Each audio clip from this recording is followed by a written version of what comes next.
নামাজে আমরা যা বলি তার অর্থ জানলে নামাজে অন্য চিন্তা মাথায় আসবে না। মনোযোগ কাজ করবে যখন আমরা বুঝব যে নামাজে কি পড়ছি। ১. নামাজে দাঁড়িয়েই প্রথমে আমরা বলি আল্লাহু আকবার, অর্থ আল্লাহ মহান। ২. তারপর পড়ি সানা। সানায় আমরা আল্লাহর প্রশংসা করি, নিজের জন্য দোয়া করি।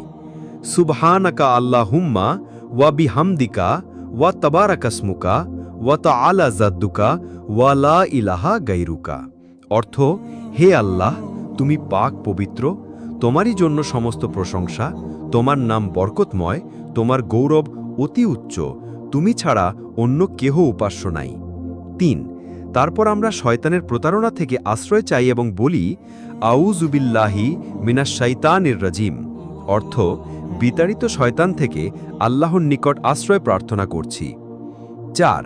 আল্লাহর পবিত্র নাম দিয়ে, আল্লাহর দয়া করুণার গুণ দিয়ে নামাজ এগিয়ে নিয়ে যাই এবং বলি বিসমিল্লাহির রহমানির রহিম, অর্থ পরম করুণাময় অসীম দয়ালু আল্লাহর নামে আরম্ভ করছি।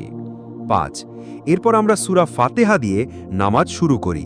২ রাকাত, ৩ রাকাত বা ৪ রাকাত ফরজ বা সুন্নতের নিয়ম অনুযায়ী নামাজ পড়ি।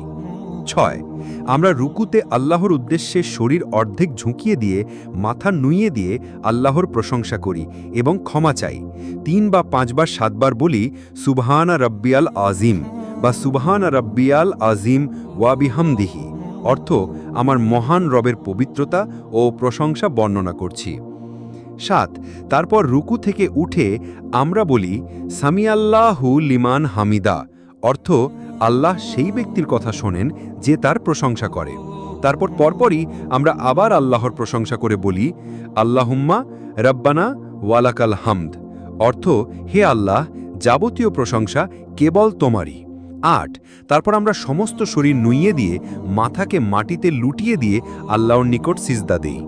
বিশেষ দ্রষ্টব্য, যে ব্যক্তি আল্লাহর জন্য একটি সিজদা করে, আল্লাহ তার জন্য একটি নেকি লেখেন ও তার একটি পাপ দূর করে দেন ও তার মর্যাদার স্তর একটি বৃদ্ধি করে দেন। ৩ বা ৫ বার ৭ বার সুবহান রব্বিয়াল আলা, অর্থ আমার মহান রবের পবিত্রতা বর্ণনা করছি। ২ সিজদার মাঝখানে আমরা বলি আল্লাহুম্মা ফিরলি ওয়ার হামনি ওয়া হাদিনি ওয়া আফিনি ওয়ার জুকনি, অর্থ হে আল্লাহ, তুমি আমায় মাফ করো, আমাকে রহম করো, আমাকে হেদায়েত দান করো, আমাকে শান্তি দান করো এবং আমাকে রিজিক দাও। এভাবে নামাজ শেষে মধ্য ২ রাকাত ৪ রাকাত ভিত্তিতে বৈঠক আর শেষ বৈঠকে তাশাহুদে আল্লাহর প্রশংসা করি।